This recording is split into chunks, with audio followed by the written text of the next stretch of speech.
wabarakatuh. Pada hari ini kita belajar bersama tentang materi kelas 12 semester 1, yaitu menulis surat lamaran pekerjaan. Tetap semangat ya, tetap jaga kesehatan, tetap jaga semangat untuk belajar. Kita song-song masa depan lebih cerah, walaupun kita sekarang masih di masa-masa COVID-19. Itu tidak jadi penghalang, kita tetap belajar walaupun belajar dari rumah. Langsung kita masuk ke materinya. Pengertian surat lamaran pekerjaan. Surat lamaran pekerjaan merupakan suatu surat dari seseorang yang membutuhkan pekerjaan kepada orang atau pejabat yang bisa memberikan pekerjaan.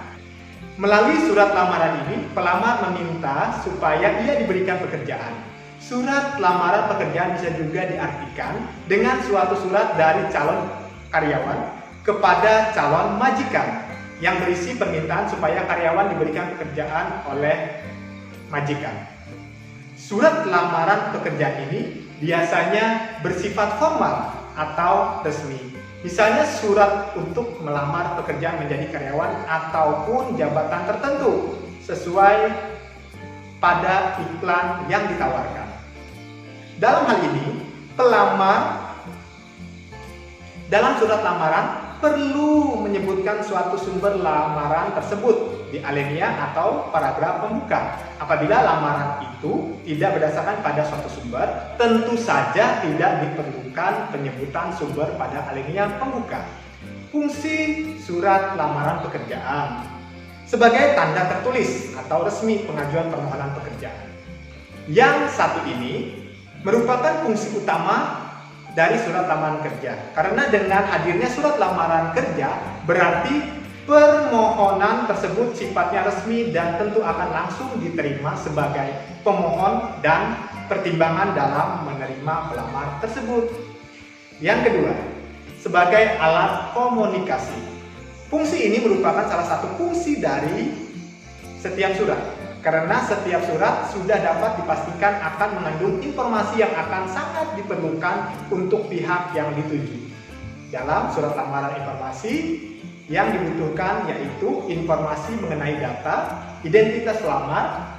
Dalam surat lamaran pekerjaan biasanya akan terlampir ijazah, data riwayat hidup, fotokopi KTP, dan keterangan pengalaman pekerjaan. Semua identitas tersebut akan sangat diperlukan oleh suatu perusahaan atau instansi yang dituju sebagai bahan pertimbangan untuk menerima pelamar tersebut. Oleh karena itu, bagi pelamar selalu perhatikan informasi dalam surat lamaran tersebut dan persiapkan semua persyaratan yang dibutuhkan. Yang ketiga, sebagai bahan pertimbangan, ini sudah dijelaskan bahwa dengan hadirnya sebuah surat lamaran pekerjaan dan informasi yang dibagikan mengenai identitas diri merupakan kebutuhan untuk melakukan sebuah pertimbangan bagi perusahaan menerima pelamar yang tepat untuk mengisi pekerjaan yang kosong. Cara membuat surat lamaran pekerjaan yang pastinya gunakan bahasa yang baik dan benar.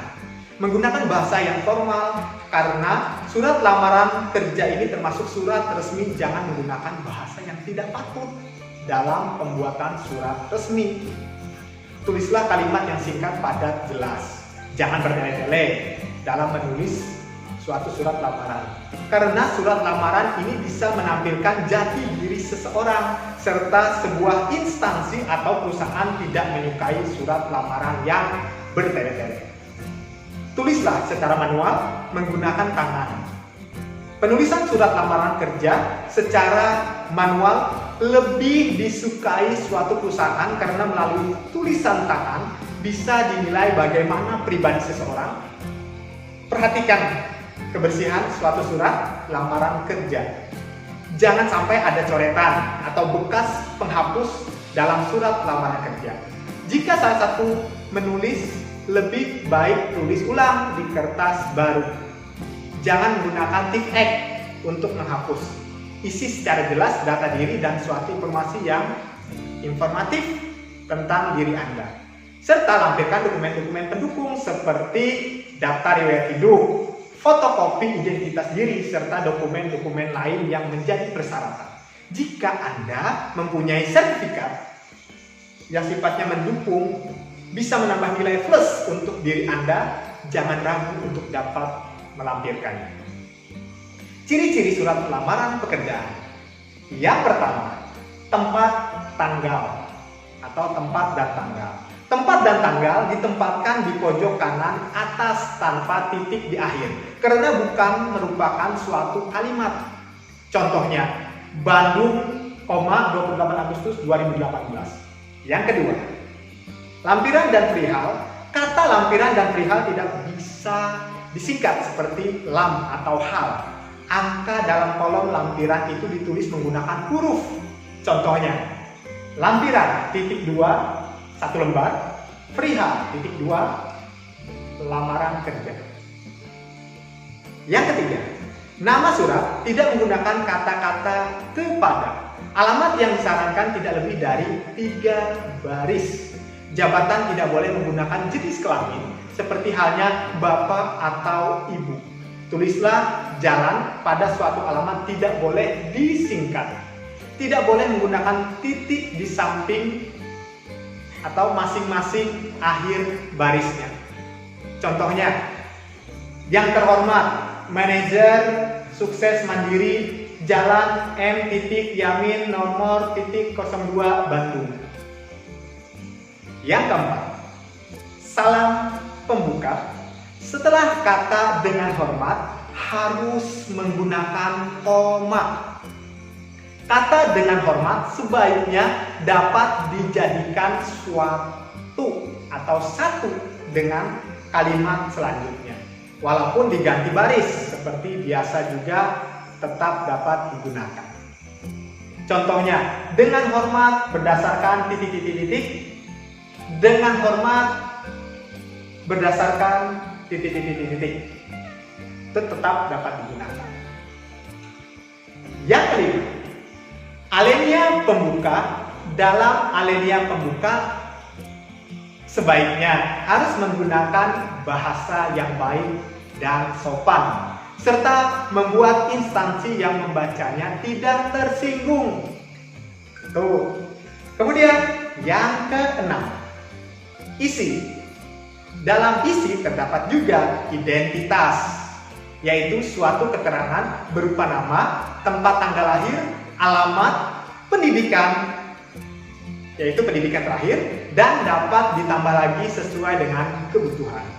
Dalam penulisan atau menuliskan suatu keterangan di atas, awalan kata tidak menggunakan huruf besar. Contohnya, nama (2) Jian Sahara, tempat tanggal lahir (2) Bandung 4 Oktober 1990, pendidikan terakhir (2) S1 Sistem Informasi, alamat (2) Dukuh Turi Bumi Ayu Brebes, 52273.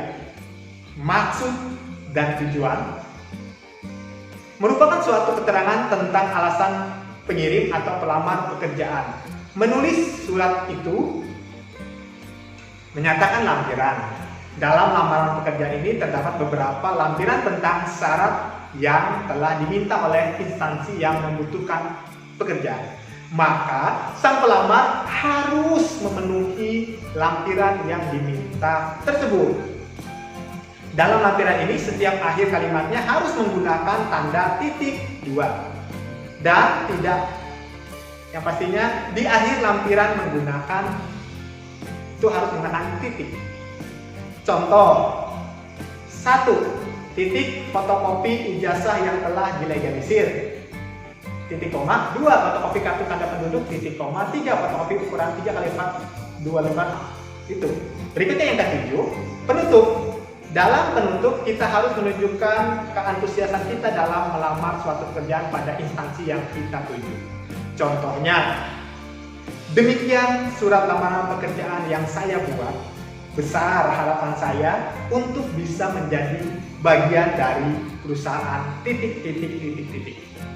Berikutnya yang ke-8, tanda tangan dan nama terang. Tanda tangan ini berada di pojok kanan bawah surat. Kemudian di bawahnya ditulis nama lengkap. Contohnya ya seperti ini ya. Berikutnya, struktur surat lamaran pekerjaan, sistematika surat lamaran pekerjaan yaitu sebagai berikut. Yaitu tempat tanggal pembuatan surat, lampiran, hal, alamat surat, salam pembuka, alinea pembuka, alinea isi, alinea penutup, salam penutup, tanda tangan, dan nama terang. Yang pastinya kalian harus tahu jenis-jenis surat lamaran pekerjaan. Lamaran pekerjaan terbagi menjadi dua, yaitu yang pertama, surat lamaran pekerjaan ini digabungkan dengan riwayat hidup. Dalam cara ini, riwayat hidup termasuk dalam isi surat karena isinya berupa gabungan cara. Nah, cara ini juga disebut model gabungan. Yang kedua, surat lamaran yang dipisahkan dari sebuah riwayat hidup. Dalam cara ini, riwayat hidup merupakan suatu lampiran. Dan cara ini disebut model terpisah. Dalam suatu praktik pemakaian yang banyak dipakai adalah model terpisah.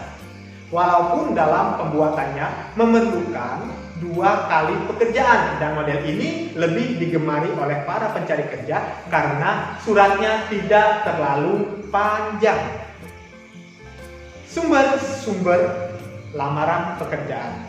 Sumber lamaran pekerjaan diantaranya ialah sumber lowongan pekerjaan tanpa suatu sumber tertentu. Yang kedua, sumber lowongan pekerjaan dari suatu media tertentu. Yang ketiga, sumber lowongan pekerjaan dari suatu referensi pihak tertentu.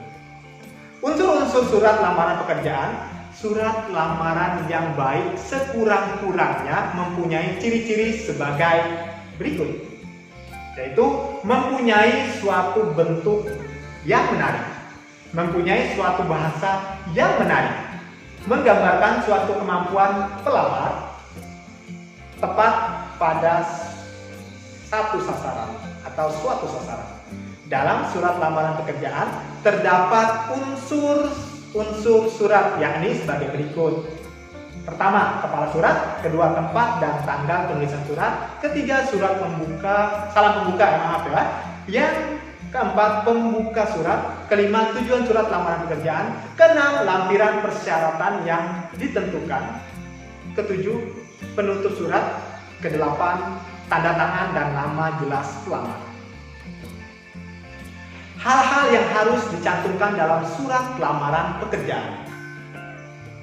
Hal-hal yang harus dicantumkan dalam surat lamaran pekerjaan agar tercapai tujuan pembuatannya diantaranya ialah menyebutkan suatu sumber lamaran, identifikasi diri yang lengkap dari pelamar. Identifikasi diri lengkap dari pelamar merupakan nama lengkap, tempat dan tanggal lahir, alamat lengkap, nomor telepon atau nomor handphone atau alat bantu komunikasi lainnya.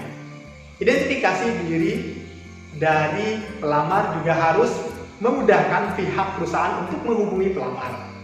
Posisi yang dikehendaki yaitu riwayat pendidikan, riwayat pekerjaan bila ada, kemampuan lain yang dimiliki, surat referensi bila ada, dan pelamar memandang pihak pemberi referensi mempunyai pengaruh terhadap pengambilan keputusan. Hal-hal yang harus diperhatikan dalam surat lamaran pekerjaan. Ada beberapa hal yang harus diperhatikan dalam pembuatan surat lamaran, yakni sebagai berikut. Surat lamaran ditulis tangan di atas kertas yang bergaris ukuran folio. Tulisan harus jelas, bersih, dan tidak ada coretan satupun. Surat lamaran pun dapat dibuat menggunakan suatu mesin tik atau komputer. Pelamar harus menyebutkan dirinya, bukan dengan kata ganti kami, melainkan saya. Pelamar juga harus menyebutkan pimpinan instansi dengan bapak atau ibu, jika sudah jelas pimpinannya. Apabila masih belum jelas, dapat langsung menyebutkan suatu jabatannya. Seperti itu. Nah, berikut saya tampilkan contoh surat lamaran pekerjaan. Ini. Lihat ya. Ini contohnya seperti ini. Gimana? Sudah paham? Kalau sudah bisa dipahami, cukup sekian pembelajaran kita hari ini. Akhir kata, saya ucapkan tetap semangat, tetap fokus, tetap jaga kesehatan. Akhir kata, assalamualaikum warahmatullahi wabarakatuh. Bye.